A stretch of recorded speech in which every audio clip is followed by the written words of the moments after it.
All right. So again, I want to thank everyone for logging on today for this workshop.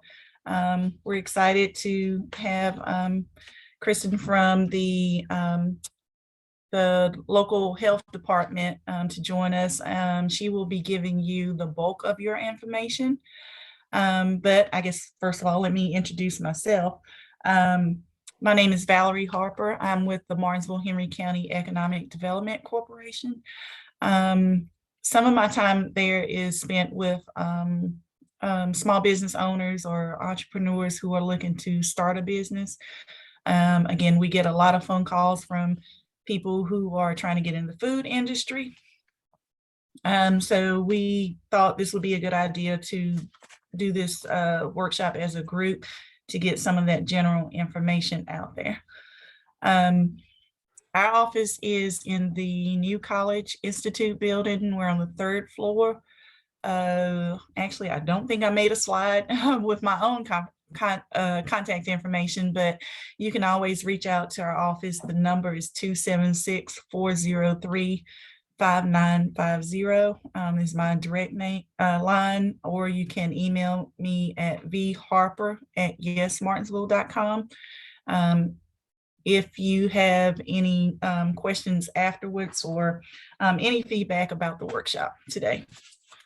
So I am going to jump right in with a few things. Again, Kristen will do the bulk of the presentation, but I did want to cover a few things that are important. I'm going to just skim the information a little bit. The representatives for each one of these not able to attend, but here's some basic information that we thought was worth sharing when you are starting a food-based business. And I do want to say, I do have their contact information on here, but all of them have shared that they encourage you, before you spend money, before you get too deep into your entrepreneurial journey, to reach out to them, because there may be things that they know or direction that they can give you that would save you a lot of time and effort and money. And it's also just a good idea to give them a heads up of what your plans are. So again, once you see this contact information and you're ready to ready to move forward, please reach out to them beforehand, just to get a little input from them. So let's see. All right. So the first thing I wanted to go over was some information from the building inspector office, inspection office. One of the things that he has told us in the past is that a lot of entrepreneurs are really do not understand the effort that needs to be put into selecting a building or your location. Again, a few bullet points that they wanted to point out was you need to consider the previous use versus your intended use. Maybe that building was, I don't know, some sort of retail store before, and you're wanting to put in a kitchen in it. The building may not be set up for that. The building may not be zoned correctly for that type of establishment. So just because it's pretty, has a nice curb appeal, does not necessarily mean that it is the ideal location for a food-based business. You got to think about things like location-wise, the foot traffic, making sure that it's easily accessible for the potential customers. Again, we talked about the zoning and location. A lot of people don't know, I'll probably talk about it in the ABC portion, but everything in Martinsville or everything in Henry County is not necessarily zoned the same. I'll get into it in the ABC portion, but for instance, there are areas in Henry County where mixed drinks are not allowed in your establishment. So you definitely want to take a visit to the zoning office and talk to them to make sure it does allow what you want it to do. Some other things as you're looking at buildings are the floors, walls, and ceilings. Let me see what my notes say. The floor, they need to be smooth, non-absorbent, cleanable surfaces, is what he put in the notes, and very durable. So those are things that the building inspectors will be looking at. You need to make sure that there is ample room for refrigeration, that there's the food prep area needs to be set up correctly. The food storage, they'll be looking at that also. The entrances and exits, there are regulations about how those need to be set up. And, you know, of course, in Martinsville-Henry County, we have a lot of older buildings that may need to be upfitted to the current regulations. Sprinkler systems, hood systems, you know, if the type of business that you're looking at, if it requires that, those are some fairly expensive things that if it's not already there, it could hurt your pockets a little bit. So again, something you want to look for when you're looking for your location. Occupant load, maybe you're just doing a pick up and go type of deal. But if you plan to have sit down restaurant, then you definitely want to look at what the occupant load is. Plumbing, lighting, and electrical. We've had a couple businesses that found the ideal place, except the electrical system was not set up for what they wanted to do. It wasn't strong enough for what they wanted to do. And another consideration is the HVAC unit. You don't want your customers burning up or freezing. So you want to make sure that that is running efficiently. And so within the city, the contacts would be Chris Bridges for inspections, and Ted Anderson is on the fire marshal side, so the occupancy and stuff like that. But Chris probably could give you the history of a lot of the locations in Martinsville. So it's a lot of things he could probably tell you over the phone that would need to be addressed or that he's aware of. So there is their contact information, and I will be sending both this PowerPoint and Kristen's to you. So if you don't get it right now, that is fine. Henry County inspections, Lee Clark is over that department. He has several people under him that help with the inspections, and Lisa Garrett is the fire marshal. Okay. Let's see. All right. ABC licensing. If you are planning on having alcohol at your facility, a couple of things that they wanted to remind everyone about is it's a little bit different depending on if you're just doing beer, if you're doing beer and wine, or if you're doing beer, wine, and mixed drinks. I'll skip down to location again. Like I was talking about before, we had a restaurant that wanted to locate in, or did, they went ahead and signed a contract lease for a building in the Laurel Park area. Well, Laurel Park, which is in the, I guess, Axton district, is actually not zoned for mixed beverages. And so this particular restaurant, like that, was going to be a big part of their sales. And unfortunately, they had already signed the lease before they checked with what the zoning regulations were. Let's see. I think, if I'm not mistaken, unless it's changed, I think the Axton district and maybe Bassett, which would be, I forgot the name of Blackberry district, and Horsebaster district. I think none of those are ruled. Can't have mixed drinks. Ridgeway, I think the only reason that you can there is because of the speedway being there. But again, you want to make sure that where you're looking at is actually zoned and will allow for the type of alcohol that you're talking about.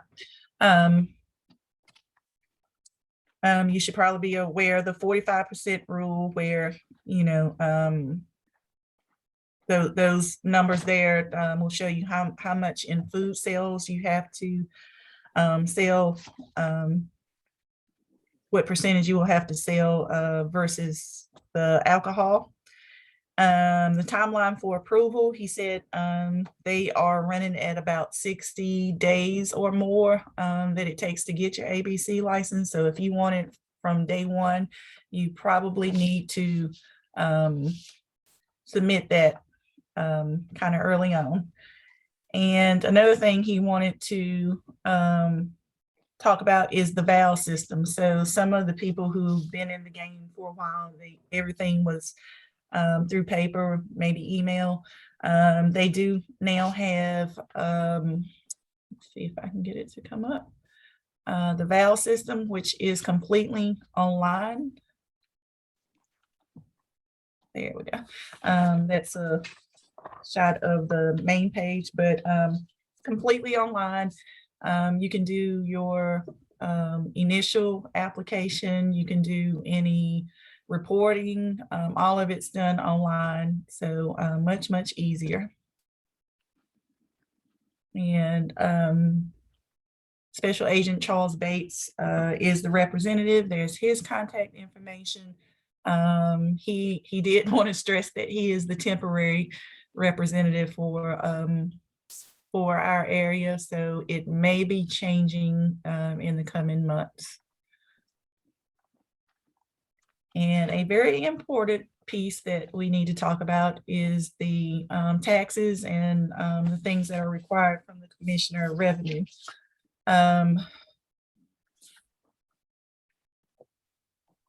You definitely want to check in with them, make sure that you have the proper licensing and permits to operate. Especially if, well, regardless, if you're in the city or the county, you definitely want to have the right licenses and permits. And they will be coming around to check to make sure that you do have those. You can count on that. There's a website there that you can go to, and it's actually got a pretty good checklist that you can go through with starting any kind of business, but it is especially helpful if you're talking about a food-based business, and it's on the city's website. You have your city prepared food tax rates there, and reports due by the 20th of the month, and all of that is at that website there. And the county's information is there also, and they have a lot of their applications and stuff online too. Those are the contacts. It's a different one for the city versus the county. City's in the city municipal building, and the county is at the administration office. So I just wanted to go over all of that very quickly. Again, I'll email this to you, but again, all of these different organizations, those representatives, encourage you to reach out to them before you jump in too far or spend too much money on anything. Just so you know, if there's any headaches or hiccups that might come along, they may be able to give you a heads up about it beforehand. So with that, again, Kristen will be doing the bulk of the presentation, and so she'll be talking about the some of the health department guidelines that you need to be aware of. So if you'll give me 1 second, I will try to give her permission to share. All right, Kristen, if you want to share your screen, I think you have.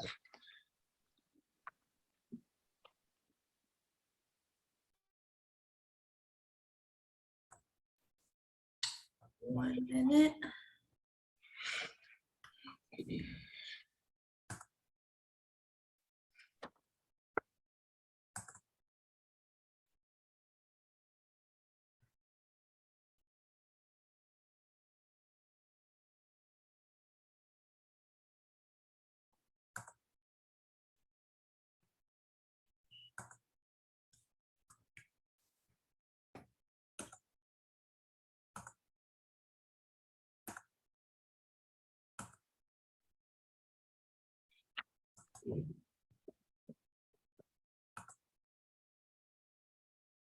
All right.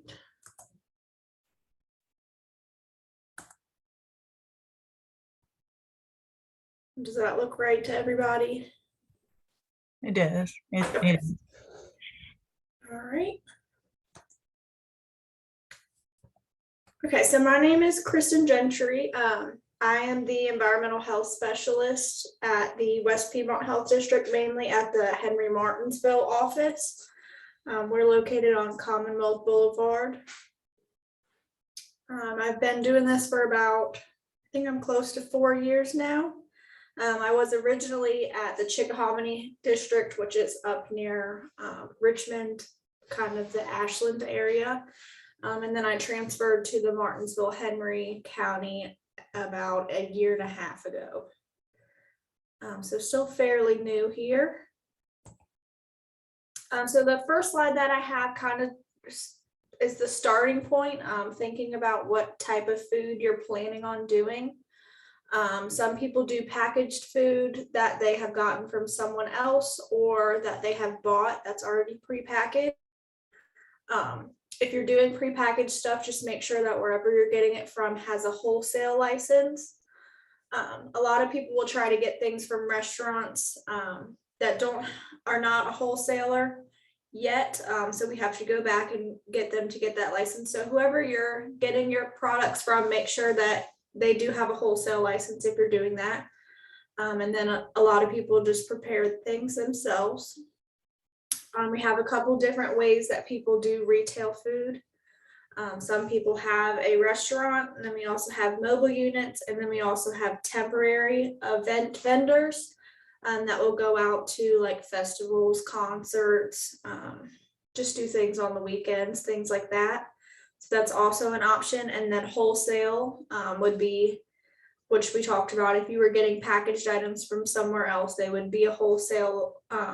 So if you were planning on selling to someone else, then you would also become a wholesale. How are you going to prepare it? If you're going to make things to order and you're not really going to have to cool anything and reheat anything, or if you're going to cook in bulk and then store it further, you get 7 days. So you would have to have enough equipment to be able to cool things, have product that you can reheat. There's also some special processes that some people have. That would be like canning things on site. Some people will vacuum package meats. Some other things would be like par cooking meats, which is kind of halfway cooking it, saving it. A lot of people do that with wings, and then just frying them after they're halfway baked. So that would be another special process. Just coming up with an idea of how you're planning on cooking the certain items that you're thinking about. So this is when your menu would come into play. We like to have your menu ahead of time so that we can kind of see what your plan is, so that we can make sure that whatever mobile unit or restaurant that you have is going to have enough space for all of your items. And make sure that if you do have any special processes, we can look at that ahead of time just to make sure that we're all have a plan for that. Some big things that you have to think about before I would say before even getting a building. Make sure that you have a person in charge. You have to have a person in charge on site at all times, so that if something were to happen, there is somebody that knows that they are in charge of everybody.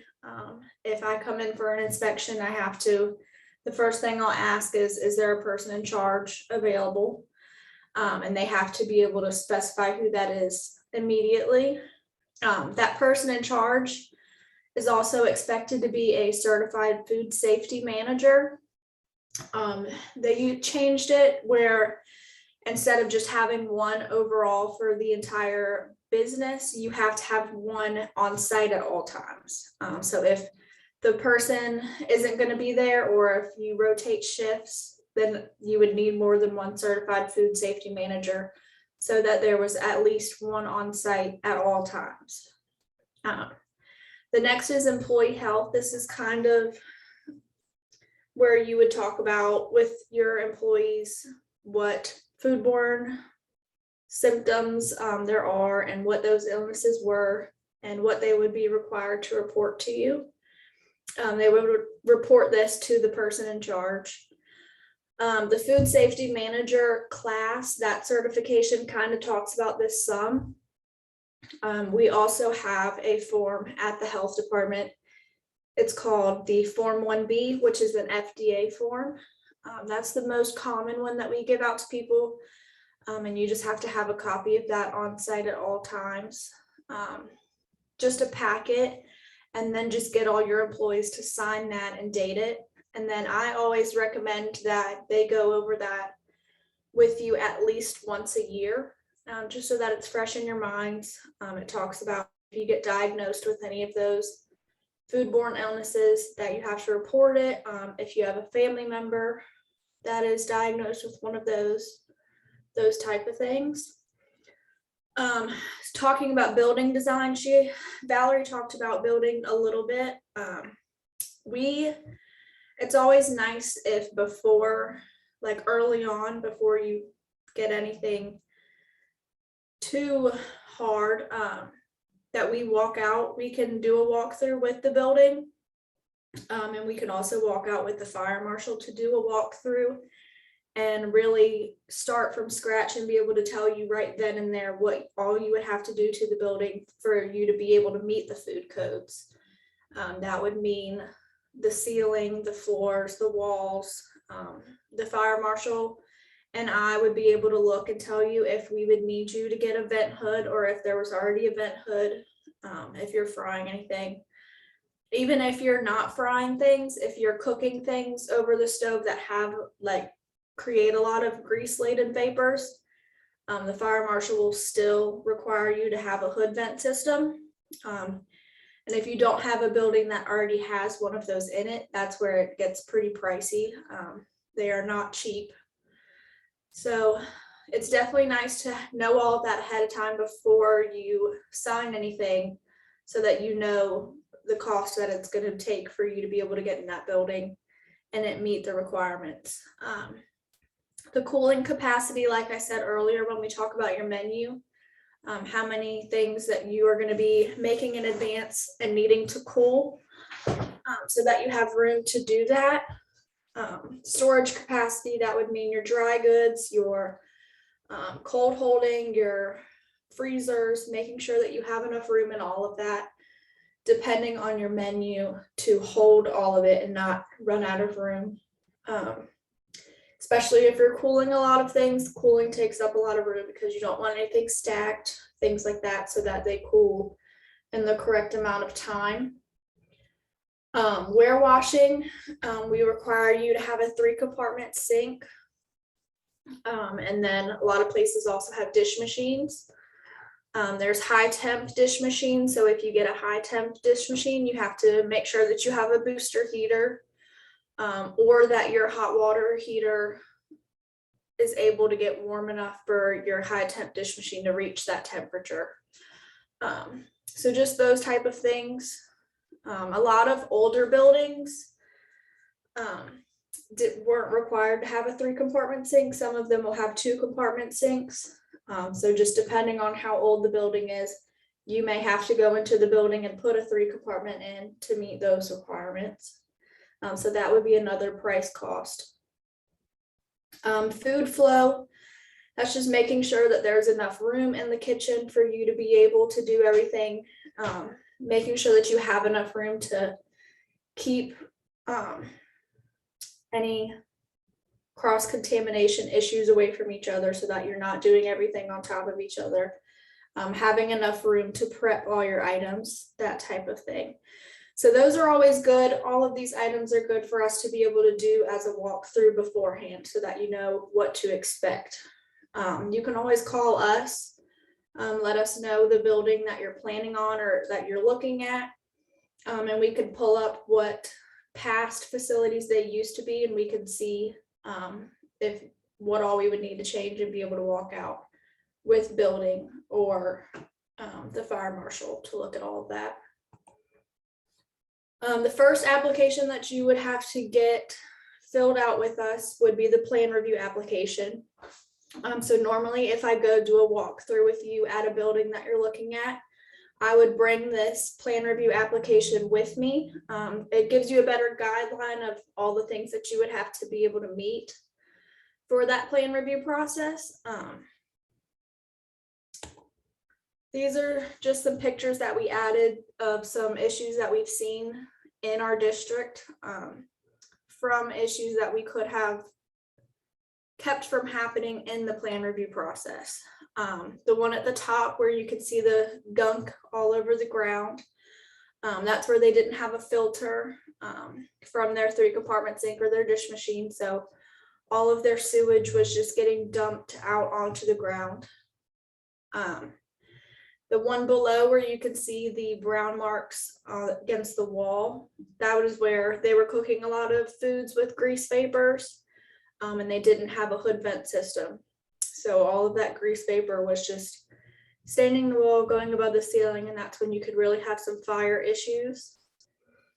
The one on the right is where we had a facility where they didn't have enough room to cool items properly in refrigeration. So they would just let items sit out and cool, and then they would sit over to the side and be forgotten about. So those are some issues that we could prevent easily in the plan review process. Here's some others. The top left is some pest application products. During the plan review, we make sure that you have a licensed pest control company.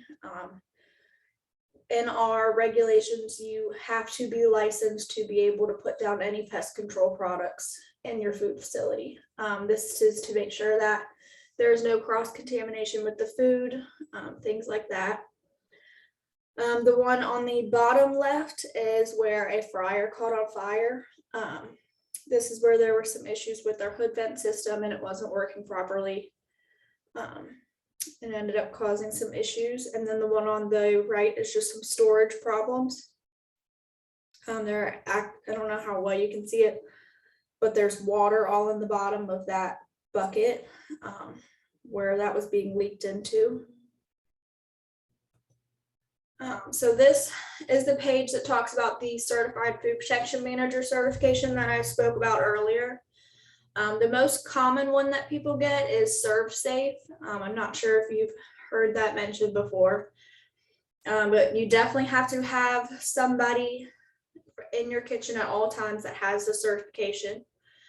This is definitely one of the ones that you should start thinking about early on in the process of starting your food business, because it can take a while. Some people find it pretty difficult and have to take it a couple times before they do pass. Depending on which one you do, they last different amount of years. I know the Serve Safe lasts 5 years.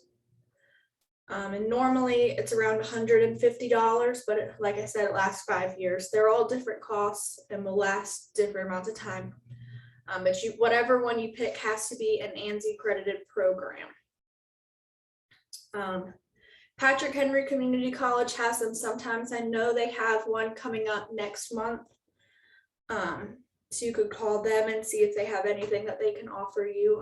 Make sure that you would register ahead of time and be prepared for that to take a minute. I know they had stopped doing the classes for a while because of COVID, but they are starting to do them again. So you should be able to find one of those pretty easily. And Kristen, they actually have one coming up on May 23rd. Perfect. May 23rd. Okay. Yeah, so you can, and I think if you go to their website and it has somewhere where you can put in your location, and it'll pop up a couple ones that are happening close to you. So you can kind of look at all of them and see which one. Most of them are multiple days. Some are like 3 to 4 days. And then at the end, you will take a test and get your certification after you pass that test. And then after you get the certification, you're required to keep a copy of your certification at the facility at all times. And it also has to be posted so that the public can see it themselves. So this talks about who would need a permit. It shows the definition of a food establishment that's in our regulations. An operation that stores, prepares, packages, serves, or vends food directly to the consumer or otherwise provides food to the public for human consumption. A restaurant, a satellite kitchen, catered feeding location, a catering operation, etc. And then a food establishment also includes an element of the operation such as transportation vehicle or a preparation facility that supplies a vending location or satellite feeding locations unless the vending feeding location is permitted. A food establishment does not include an establishment that offers only prepackaged food that is not time or temperature controlled for safety. So if you have to cold hold any items or you have to reheat them, then you would need a permit. If you're not having to cold hold anything and you don't need temperature control for it or to heat it up, then you won't need a food permit. If you have a produce stand that offers uncut fruits or vegetables, you don't need a food permit. If you are cutting them for the public, then you would need a food permit. So if you're cutting them on site, you would have to have a permit then. And a food processing plant, which kind of would fall under the wholesale license. There's a couple, this shows again what food establishments don't include. We talked about some of them, but at the bottom, it talks about churches, fraternities, schools, organizations like that, volunteer fire departments, anything like that that holds dinners. Not more than one time per week and not in excess of 2 days. They are not required to have a food permit. Churches that are serving meals to their members are not required.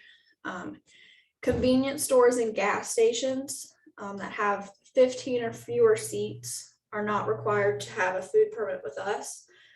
If they have 15 or fewer seats and they're a convenience store or gas station, they get a permit from the Department of Agriculture and Consumer Services. So you would contact them to get what you would need. But if you are a convenience store or gas station that has over 15 seats, then you would get your permit with us. So that kind of talks about a couple things. So this is for temporary permits. This kind of shows who would need a temporary permit. So it kind of gives you a flow chart of a couple questions to answer. So you can just go through that. I think it's easier for people to be able to see that and tell if they would need to fill out a temporary permit. It also shows you if you would need to pay the application fee. Apologies, Kristen. Had a question in the chat about food trucks. Okay. I'm not sure if it went, I don't think it went to everybody, but food trucks, where do they fall in this? And I guess while we're talking about that, what about bakers? So bakers, if you are baking, that would follow under the Department of Agriculture and Consumer Services. Agriculture and Consumer Services, they have some type of regulations where they allow you to bake out of your home. That's only under certain ones. They have some cottage laws that would follow.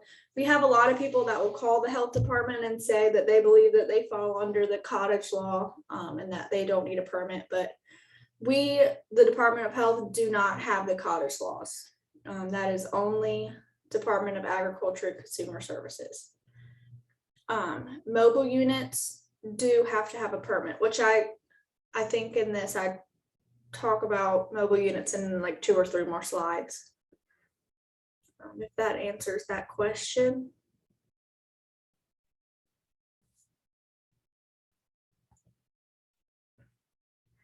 And then the temporary permit, mobile units, so mobile units usually all have annual permits. You're not going to be doing things less enough for you to just have a temporary permit. So the annual permit, we'll talk about that in a little bit for the mobile units. And you can use your annual permits at temporary events. So this shows what the temporary event application looks like. This is the first page and the second page. The first page kind of just gets your contact information for your vendor, and then also the event information. So where the event is, things like that. At the bottom of the first page, it talks about the Certified Food Protection Manager certification. You still have to have that even for temp events. A lot of people don't realize that and come to temp events and don't have that.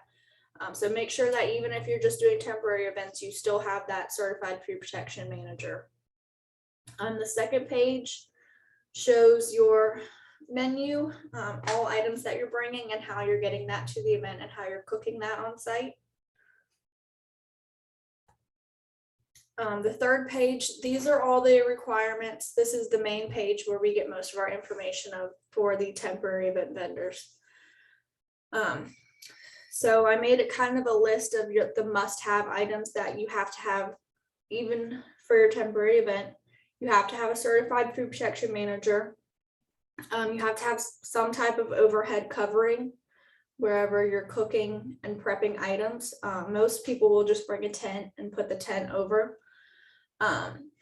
We do have to check with the fire marshal sometimes if you're frying things at a temporary event to make sure that the fire marshal doesn't have any issues with you having the tent over where we're frying things, to make sure that we don't have any fire issues. You have to have the bare ground covered. So that would mean if there's just grass or dirt, you have to have that covered with a tarp. Or you could set up on top of asphalt, concrete, or wood. So those are some things. If you know that you're going to be on bare ground, just bring a tarp with you and just throw it down wherever your area is going to be. You have to have an approved water source. Most places around here are on public water. So if you're somewhere that has public water, that's not an issue. You would just mark that you are at a permitted waterwork. If you are on well water wherever you are, we'll just check and make sure that they have had a water test lately to just check and make sure that their water was negative for any coliforms. If you are needing to get water from one area to the other, we require you to have a food grade hose to make sure that there's no contaminants that are coming from the hose that you're washing your dishes with, washing your hands with, using to cook, anything like that. You have to have a utensil washing setup. So this is a 3-compartment, your temporary 3-compartment sink. Some people will have little trailers that they use for their temp events that have a 3-compartment sink on it. They'll just be smaller. Or people will do a 3-basin setup. So this is where you have kind of tubs, and you would have 1 tub for wash, 1 tub for rinse, and 1 tub for sanitize. So you have to be able to wash your dishes following that 3-step system. So the wash water at your 3-compartment sink has to be able to meet 110 degrees. Some people will just heat up water on their grill or whatever they have there to heat up the water.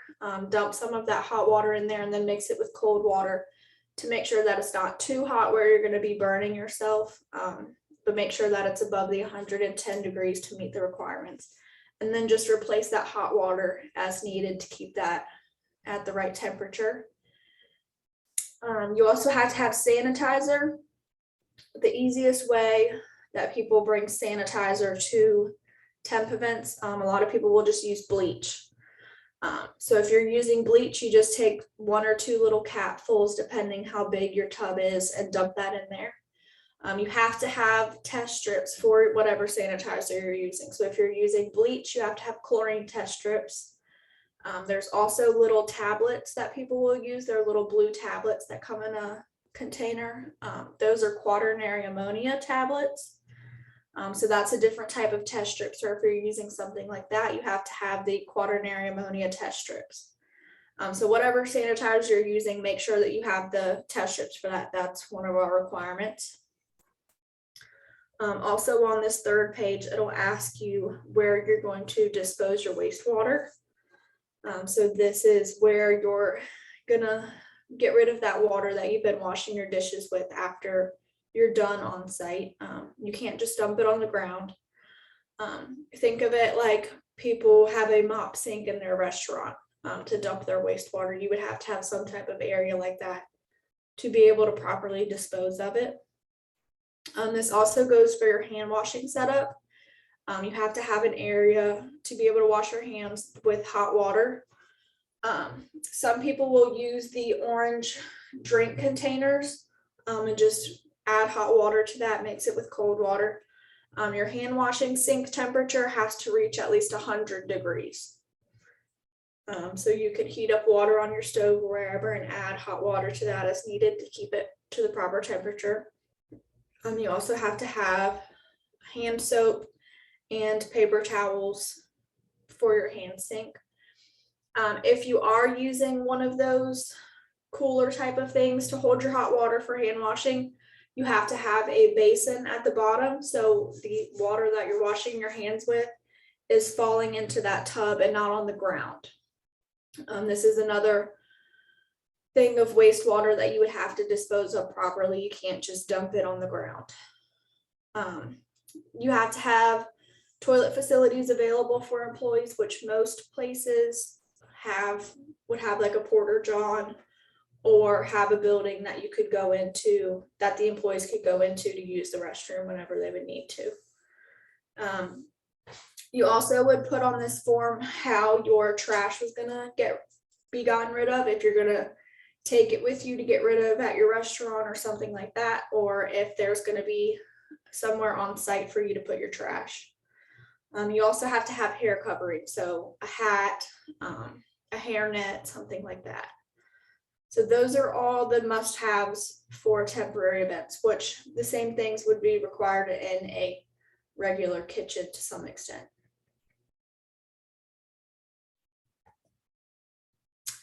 So this next page, this is for a normal food establishment permit. This first page just asks some questions about your billing, mailing addresses, locations, emailing, just some contact information. The second page asks more questions about what all you're going to be doing when you're going to be open, the extent of what you're doing in your kitchen. So this is the permit that you would fill out after we did the plan review application that I showed earlier. Once we do the plan review application and we see that you meet all the requirements of the equipment and the building, making sure that all of that is good, we'll sign off of that as an approval. You'll get an approval letter, and then we would start this permit application. So this is what you would renew every single year to renew your permit.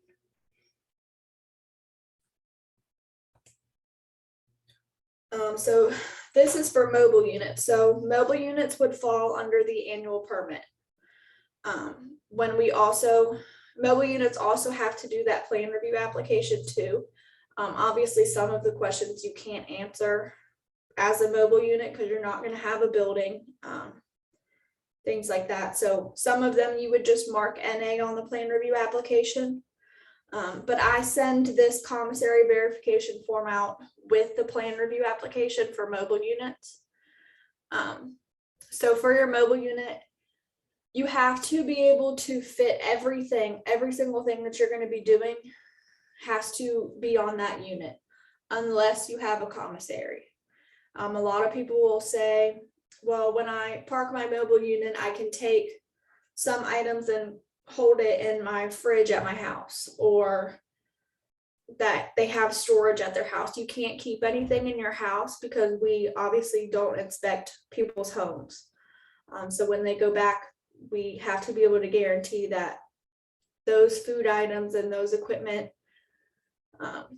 are being held properly. And since we can't inspect people's homes, we don't allow that. So the commissary is where you could go back to if you couldn't fit everything on your mobile unit. This is where you could have extra cold holding equipment, extra storage area. The commissary is also required because we can no longer allow people to get water from their home. We can't allow you to fill up your water tanks for your mobile unit at your home anymore, or dump your unit at your home anymore.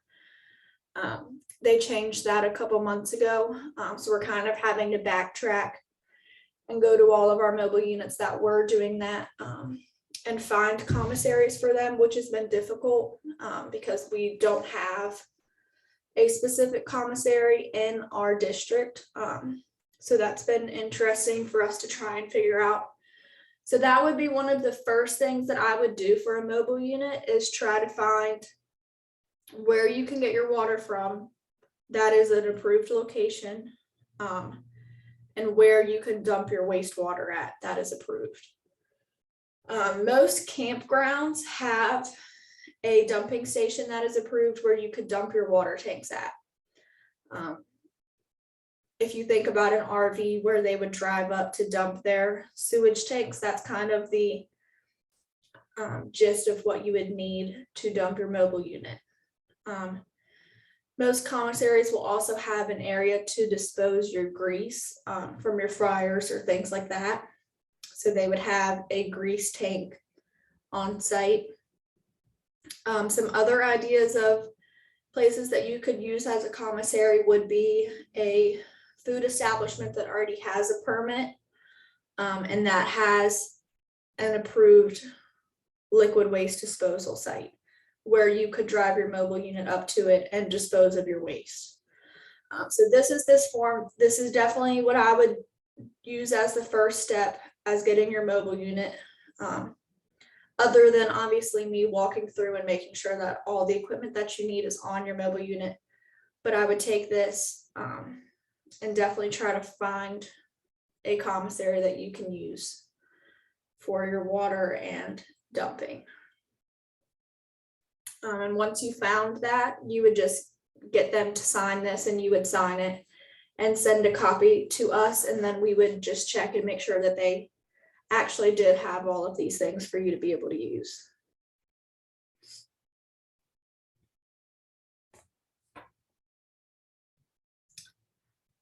So mobile units. Obviously a mobile unit has to actually be mobile. It has to be able to, it has to be on wheels. It can't be a permanent fixture.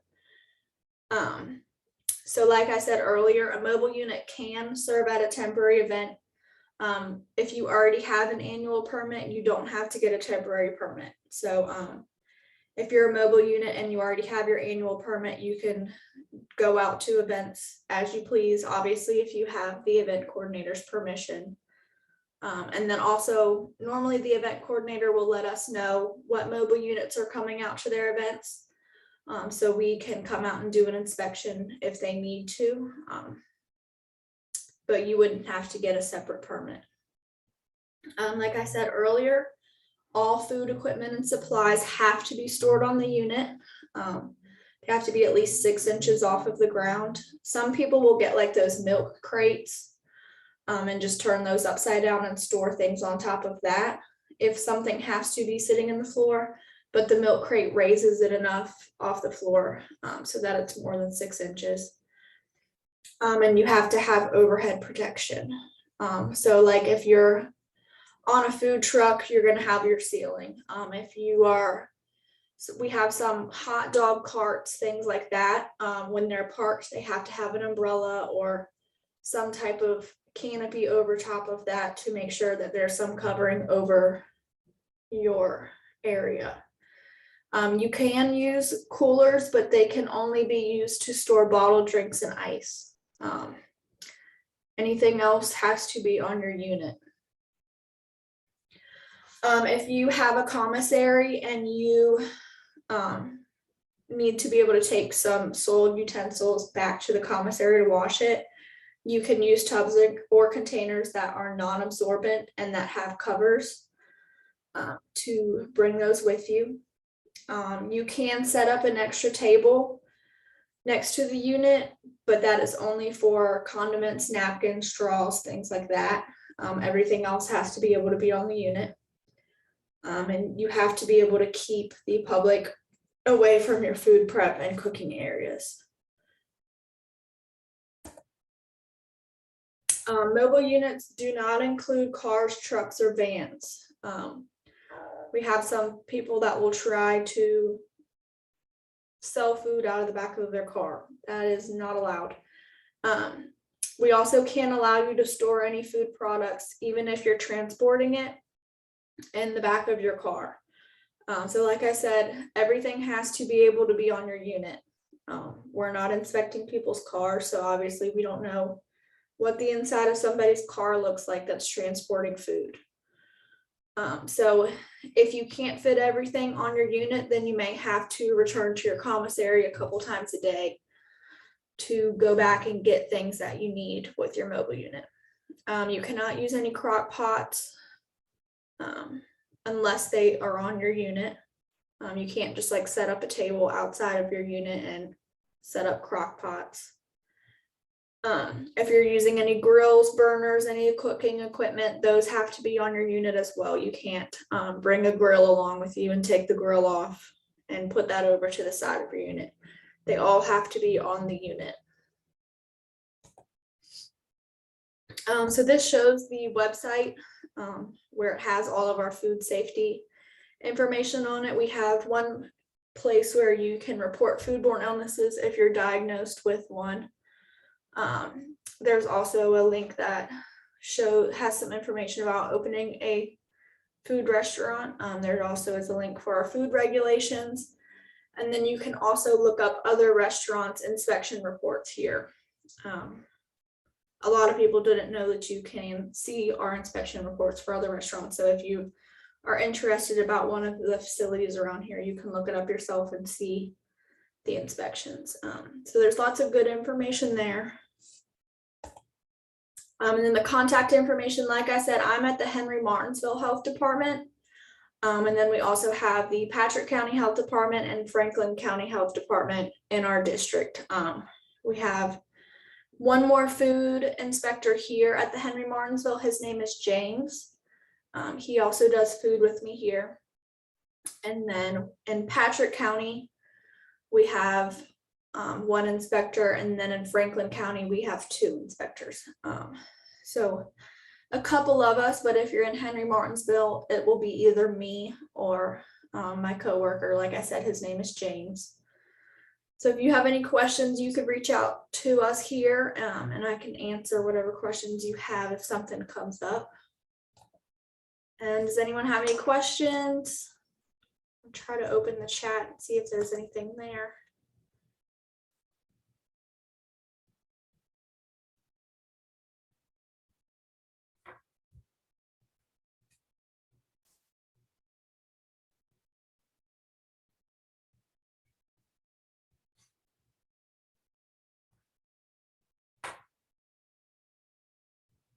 And like I said, there's so many regulations and stuff that people get lost on. So if you look over the regulations or you look at any of the applications and you have a question or you're confused about something, you can always email me or call the health department. And my extension here is 132. So if you ever have any question and you want to talk directly to me, you can call that number and I can either I'll have an answer or I can get an answer for you.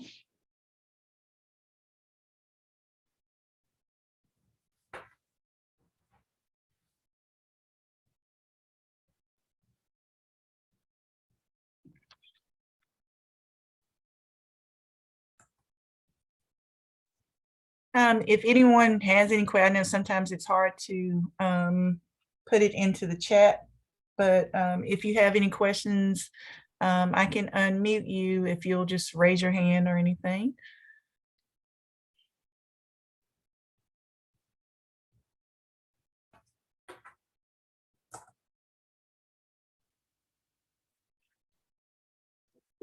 Thanks, Donna. It's good. It was really good information. Thank you. Yeah. And Brittany, kudos to you. Trying to find you a partner for your food truck. I'll keep that in mind as people call our office too. And I did put the link to the Serve Safe class into the chat. Looks like there's one question. What about renting a facility that you use as your primary kitchen, but you're not in operation daily? Would that be through the health department or through the Department of Agriculture? And that would be through us. So you would get your permit with us. Like I said, the Department of Agriculture, they would really only come into play if you are a gas station or convenience store, or if you're strictly baking things, like you're doing bread, cookies, cupcakes. Nothing's going to be having to be cold hold or reheated. You're not going to have any really cooking temps, things like that. And then since you were renting, you would just have to remember, if you're renting, it's a lot harder to get things fixed if you need them fixed at your facility. So if whatever building you would find that you're renting would have to meet all the requirements, or whoever you're renting it from would have to agree to fix those issues for you to meet our regulations. And then if an issue did come about with anything from water or a building issue, an issue with your physical facility that would have to be fixed to meet the regulations, whoever you're renting from would have to be willing to help you do that. So definitely make sure that you have a good relationship with them. Kristen, I know it's not, well, you may have information on it, you may not have all the information, but Spencer Penn, is it still a certified kitchen? Can you talk about that? For instance, if it was catering, or if you were using their kitchen to prepare your food, what does transportation look like? Any regulations there? Spencer Penn, we do have people that are using that as a commissary kitchen, but that's as much. I'm not allowed to say. Are there anything that needs to be considered as far as transporting for Spencer Penn or whoever it might be? For Spencer Penn, we have some people that are out of Spencer Penn that is catering. So when they are transporting items from there, usually it's a mobile unit. Most mobile units are the individuals using Spencer Penn that I'm aware of. Okay. And not to keep asking you, but I'm aware of, and it's been a couple years ago, of a food establishment that was, I guess, wholesaling to some other locations, Right. one of their products, and there was an issue because it was something that should have been cold. And even though it was a very short distance to where they were taking it to, I think somehow they got called out about it not being properly stored just in that little time that it was transported.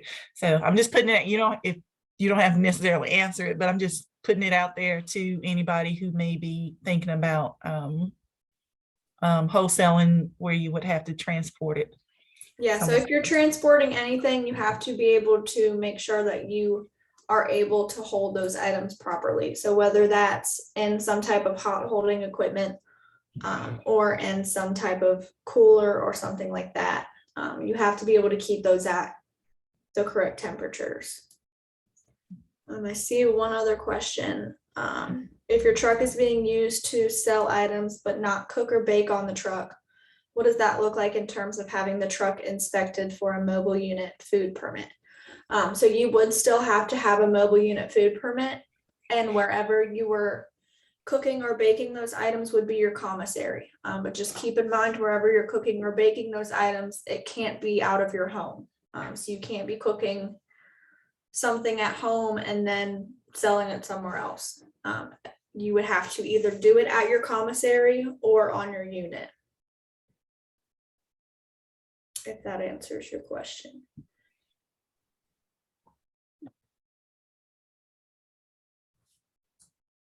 And the main thing to keep in mind about your commissaries, we have, like I said, we don't really have many options for commissaries in our district. We're hoping maybe that'll be somebody's business adventure is to get that started, because we really need something like that in our area, so that we have mobile units that can go there and dump their wastewater at an approved area and have a place to store extra items, or cook things that they don't necessarily have enough room to cook on their mobile unit. But make sure, since there isn't very many options, there's a lot of people using the same commissaries. So we're having to go back and go to that commissary and make sure that they still have enough cold holding equipment, because when you're using a commissary, each facilities, whoever's falling under permits has to have separate cold holding areas or storage areas, so that when we inspect the commissary, if there's an issue with one person's storage, or like, for example, if someone is falling under a certain permit and they're having issues cold holding things at certain temperatures or date marking or something, they need their own separate area so that their problems aren't falling on top of everyone else's permits as well. So we can see what belongs to who. So if you're using a commissary, definitely make sure that you have your own area to store your items. Kristen, can you briefly just talk about, I don't know what you call it, violations and what that process is? Darren, who presented before, I think the question would always come up, you have these places that you think should be shut down, and he would try to explain that, people say that loosely, but it really is a process to with violations and getting shut down. It's not as easy as just go in and shut it down. So we definitely don't have as much, I wouldn't say power control over getting facilities closed that we believe should not be open. So the first step, if we come in and do an inspection and you have an issue, the first thing that we would do is try to get you to correct it on site. So we would work with you. Say if you had a cold holding issue, we would either get you to discard that item if it had been out of temp for too long, or we would get you to move it to a different cooler. And then towards the end of our inspection, we would go recheck it. And if it had gotten back down to the proper temperature, then we would mark it as corrected. And then you're good there. If it's not something that we can get you to correct on site, depending on what priority it is, we have certain priority levels for different violations. If it's something pretty intense, we would sometimes give you 24 hours. Other things we would give you 3 days. Some things we would give you a month. It would just depend on what the issue was. And then if we keep coming back to do your follow-ups and it's still not corrected when we come back, and we keep having issues with it for every, say if we come do an inspection, and every single time that we come do an inspection, you have an issue, but you do correct it on site, but it's still being repeated every single inspection. Our first step would be a notice of alleged violation. That's kind of a letter that we send out just saying, hey, like, we really need to start working on this. Some of us can do classes. We would offer to come out and teach, like say you close for one day and we come out and meet with your employees and do some type of education to teach them about whatever the issue is. So say if we keep coming back and having issues with cold holding, we could come out and talk to all of your employees about it.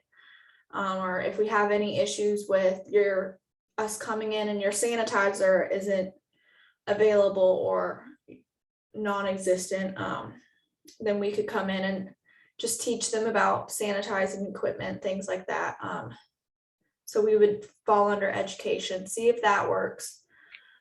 If the notice of alleged violation didn't work, then we would end up having an IFFC, which is an informal fact-finding conference. So we would do that with, say, if I was your inspector, it would be whoever the facility owner is, your person in charge, me, the inspector.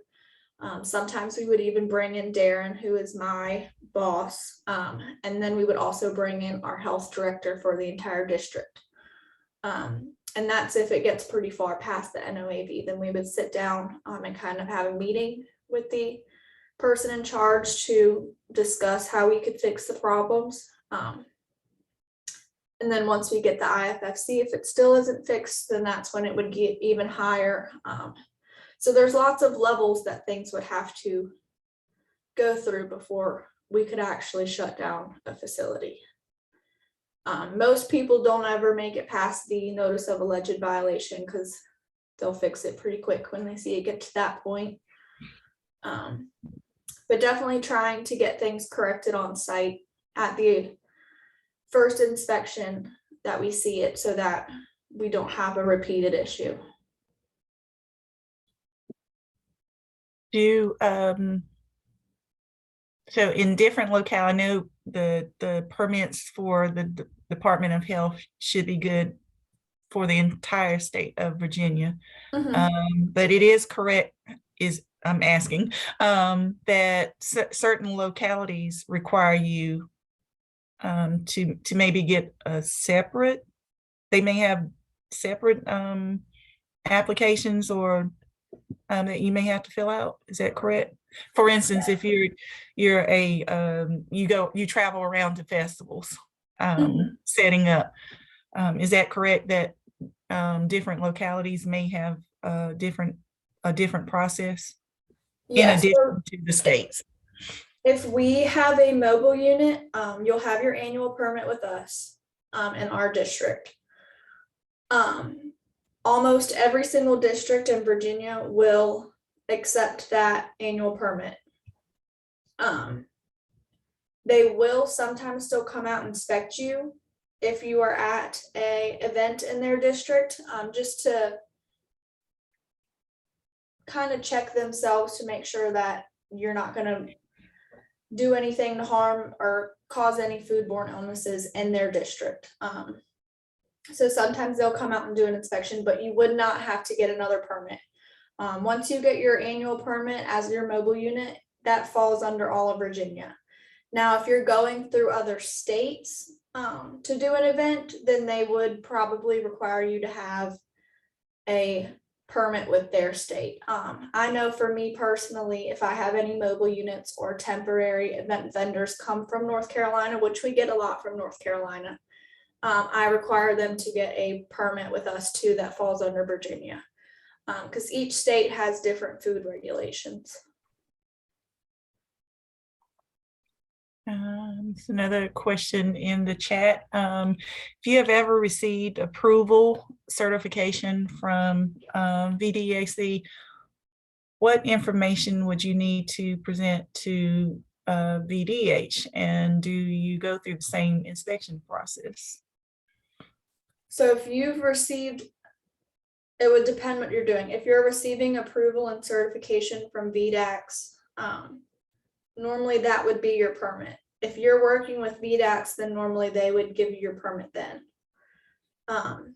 So you wouldn't need to give us a permit at the Department of Health. If you're getting an inspection with VDAX, you wouldn't need an inspection from us too.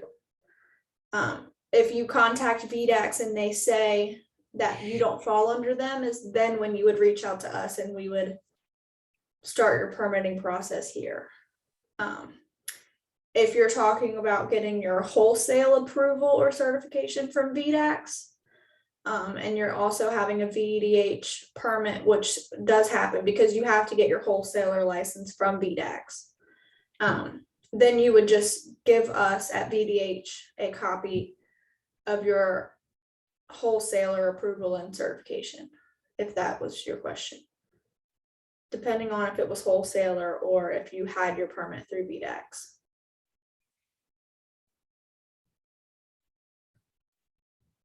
And we sometimes have temporary event vendors that have their permit from VDAX. So say if we have a vendor that's coming to sell canned goods or baked goods from their facility and they're permitted with VDAX, we wouldn't require them to do a temporary event application with us because they already have their permit through VDAX.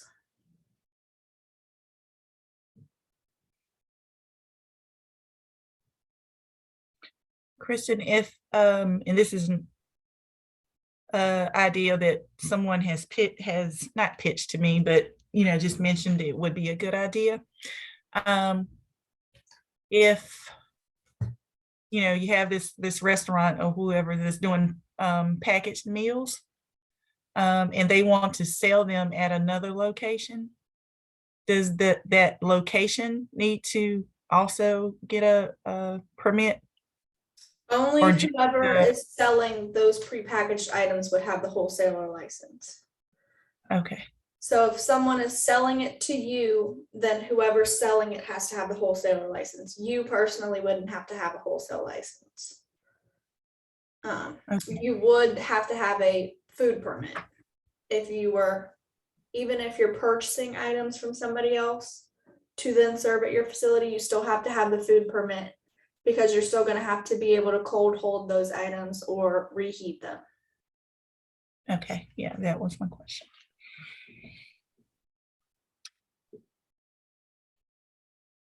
All right, we'll give it just another couple seconds, see if any more questions pop up. Here we go. Organizing a one-day event inviting food trucks. Would it be the event coordinator's responsibility to contact the Department of Health, or would we just need to see the permit from each food truck? I would reach out to the Department of Health yourself, just so that you're saved, so that we can make sure that every single food truck that you're inviting to your event has a permit. And then we can also, so most event coordinators will send us their event vendor list. You can just email it to us. So we can see your vendor list, we can see the day of your event, and make sure that they all have their permit. Most of them will have their permit, but if they also, so we have different risk categories for mobile units and restaurants. So if they're a risk category 1, then they only have to have 1 inspection a year. If you're risk category 2, you have to have 2 inspections a year. If you're risk 3, 3 inspections, risk 4, 4 inspections. Most food trucks are either a 2 or a 3. So if they are in need of a inspection, then we could come out to your event and do a bunch of them at one time, which helps us a lot instead of having to track down food trucks all the time. But I would definitely send one of us just your vendor list so that we can check and just make sure that they're all permitted, so that you don't have any issues from anyone getting sick, or if something were to happen, someone getting sick, then it wouldn't fall under you. An example that Darren would always give was, I guess it was the year that there was some sort of church event. Mhm. And a lot of people you had a lot of different vendors and people bringing potluck, and something that was brought turned out to be, I Yep, don't I know, know. salmonella or what it was, but Yep, I know the one you're talking about. it not only affected that vendor or whoever that person was, but your entire event, gets that. Correct. Yeah, you get a bad rep under your event. So it's definitely Right. a lot safer for the event coordinator to just let us know so that we can make sure that we don't have any issues arise.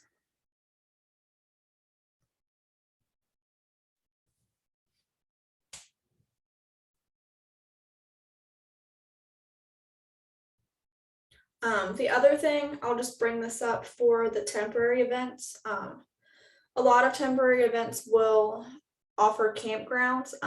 That's another thing that I inspect is campgrounds. So you would have to turn in a temporary campground application and be able to meet all those requirements for the temporary campground. So if you're an event coordinator, that might be another thing that you would have to do for the campground side.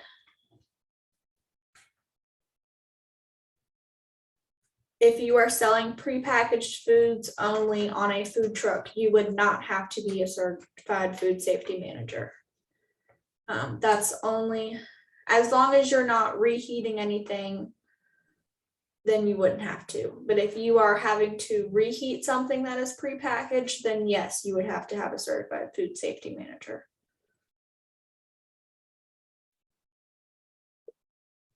So if it's items that you are just cold holding and serving cold, and you're not opening them yourself, if you are opening it yourself and serving it to the public, or if you are reheating it for the public, then you would have to have your certified food safety manager.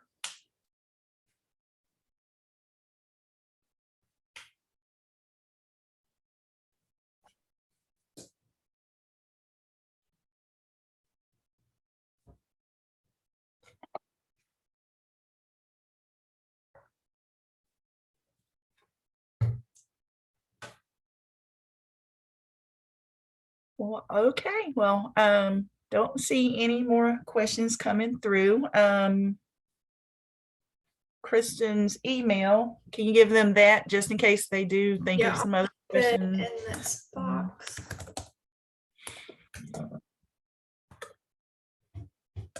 While she's doing that, we really appreciate everyone who has logged on today. Hopefully you got some good, I think we all received some good information, some good tips from Kristen about operating a business, food-based business, and some of the regulations that you need to consider.